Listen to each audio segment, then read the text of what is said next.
വേഗം ഫോൺ എടുത്ത് റെക്കോർഡ് ചെയ്യ്. എടുക്കടാ വേഗം. എന്റെ ഒരു അഭിപ്രായം പറഞ്ഞാ ഇനി പത്മാവതി മാഡം ഈ വീട്ടിൽ നിന്ന് പോകരുത്, ഇവിടെ തന്നെ നിൽക്കണം.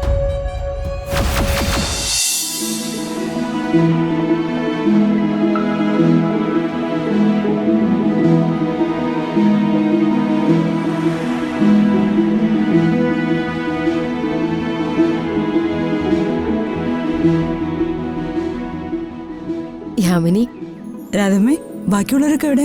ശ്രീയും ജയനും? ശ്രീ ഓഫീസിൽ പോയിരിക്കുക മാഡം. ഇപ്പൊ പ്രൊബേഷണൽ പീരീഡ് അല്ലേ, പോകാതിരിക്കാൻ ഒക്കില്ലല്ലോ. അതും ശരിയാ. പിന്നെ ജയേട്ട സ്ഥലത്തില്ല, ഒരു ജോലിയുടെ ആവശ്യത്തിന് കൊല്ലം വരെ പോയിരിക്കുക. അല്ല, മോളെ കണ്ടില്ലല്ലോ. മോള് ഇവിടെ തന്നെ ഉണ്ടായിരുന്നല്ലോ. എവിടെ പോയി രാജു? ചിലപ്പോ മുകളിലെങ്ങാനും പോയിരിക്കും.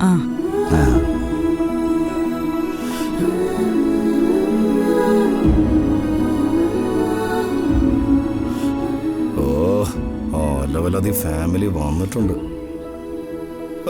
അങ്ങനെ വളരെ റിച്ചായിട്ട് നടക്കുന്ന ഫാമിലി ഫംഗ്ഷനിൽ കുറെ പിച്ചക്കാരും വന്നു. തക്കം കിട്ടിയാൽ ഇന്ന് ഇവർക്കിട്ടൊരു പണി കൊടുക്കണം. ഇതാരാ ദീപു? അയ്യോ, മഹത്തായ ഫാമിലിയെ കുറിച്ച് കേട്ടിട്ടില്ലേ? ഇതാണ് രാജകുമാരനായി മാറിയ രാജുവിന്റെ ഫാമിലി. കൺട്രികളാണല്ലോ ദീപു. വെറും കൺട്രികളൊന്നുമല്ല, ഭൂലോക കൺട്രികളാ. Useless fellows. കുറെ പ്ലാസ്റ്റിക് കൂട്ടമൊക്കെ ആയിട്ടാണല്ലോ വന്നിരിക്കുന്നത്.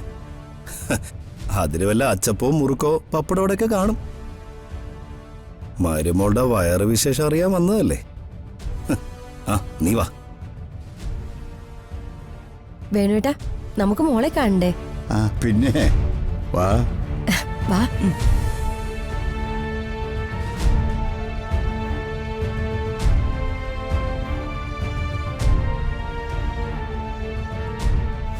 കൺഗ്രാറ്റുലേഷൻസ് ഋതികെ, നീ ഒരു കുഞ്ഞിന്റെ അമ്മയാകാൻ പോവാം.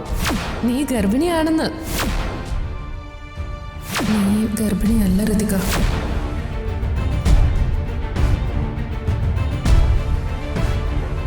മോളെ,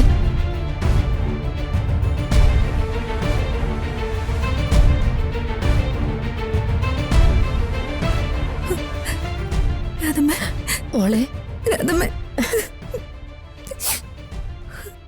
മോളെന്താ ഒറ്റയ്ക്ക് ഇവിടെ വന്നിരിക്കുന്നേ?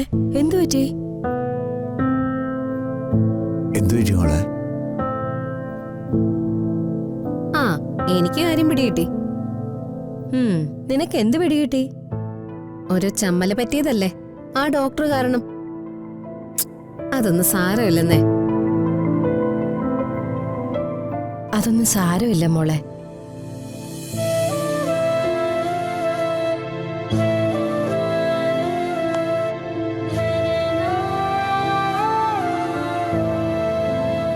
ഇതെന്തിനാ രാധമ്മേ?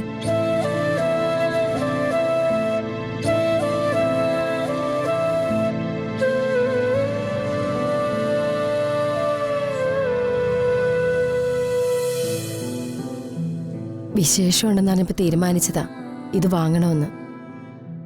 പക്ഷെ രാജു വിളിച്ച് സത്യം അറിയിച്ചതിന് ശേഷമാ ഞാനും വേണുവേട്ടനും കൂടെ പോയി ഇത് വാങ്ങിയത്. മോൾക്കൊരു തരി പൊന്നുപോലും തരാൻ ഞങ്ങൾക്ക് ഇതുവരെ പറ്റിയിട്ടില്ല. എന്താ രാധമ്മേ, പൊന്ന് തരുന്നതിലാണോ കാര്യം? അല്ലെങ്കിൽ തന്നെ നീ എന്തിനാടി വിഷമിക്കണേ? നമ്മുടെ മോള് തന്നെ നമുക്ക് പൊന്നല്ലേ. പൊന്നിനാരെങ്കിലും പൊന്നണിയിക്കോടി. മോള് കഴിഞ്ഞ കാര്യം ഓർത്ത് വിഷമിക്കുമൊന്നും വേണ്ട. തെറ്റിദ്ധാരണ കൊണ്ട് ഉണ്ടായതല്ലേ, അല്ലാതെ വിശേഷം ഉണ്ടായിട്ട് പോയതൊന്നുമല്ലല്ലോ.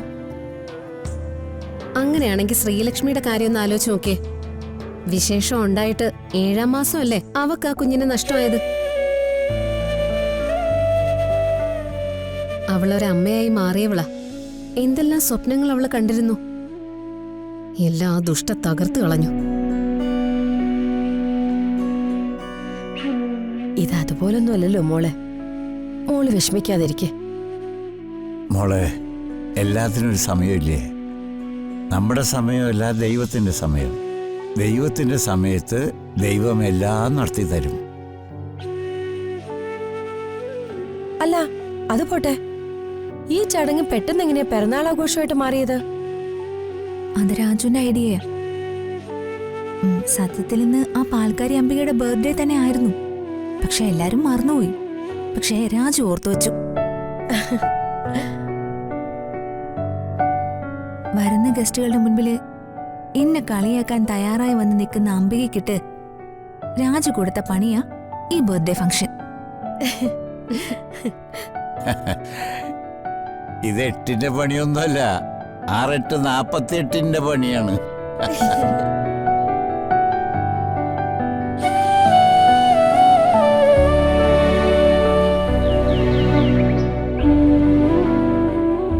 കാര്യങ്ങളൊക്കെ ഞാൻ കൃത്യമായിട്ട് അറിഞ്ഞു. മേഡം ഇവിടെ വന്നിട്ടുണ്ടെന്ന് വേണുവേട്ടനും പിള്ളേരും പറഞ്ഞു. അതറിഞ്ഞല്ലേ രാധമ്മേ? എനിക്ക് വേണ്ടി സംസാരിച്ചതിന്റെ പേരില് വേണുവേട്ടനെ പ്രതാപേട്ടൻ വഴക്കു പറഞ്ഞു. അതൊന്നും സാരാക്കണ്ട മാഡം, നമ്മൾ എത്ര കാലമായിട്ട് കാണുന്നതാ. ഞാനും അപ്പം എന്തൊക്കെയോ പറഞ്ഞു, അതിന് മറുപടിയായിട്ട് വർമ്മ സാറും എന്തൊക്കെയോ പറഞ്ഞു. അതെല്ലാം അവരവരുടെ ഫീലിങ്സ് അല്ലേ, അതവിടെ കഴിഞ്ഞു മാഡം.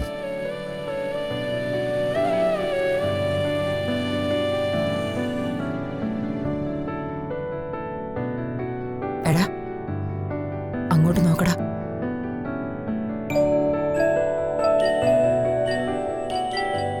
ഇതാ പറ്റിയ അവസരം.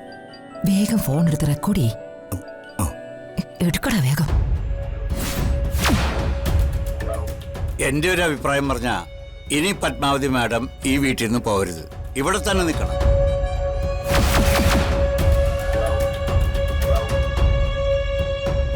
ഇതൊക്കെ തന്നെയാടാ എനിക്ക് വേണ്ടത്. വേഗം റെക്കോർഡ് ചെയ്യ്. നീ ഇത് റെക്കോർഡാക്കിയിട്ടെ പെൻഡ്രൈവിലാക്കണം.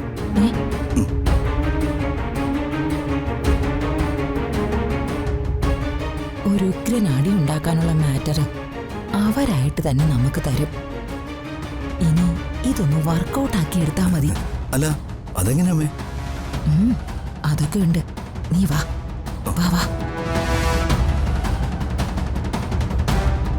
എടാ, ഇന്ന് എന്റെ ബർത്ത്ഡേ അല്ലേ?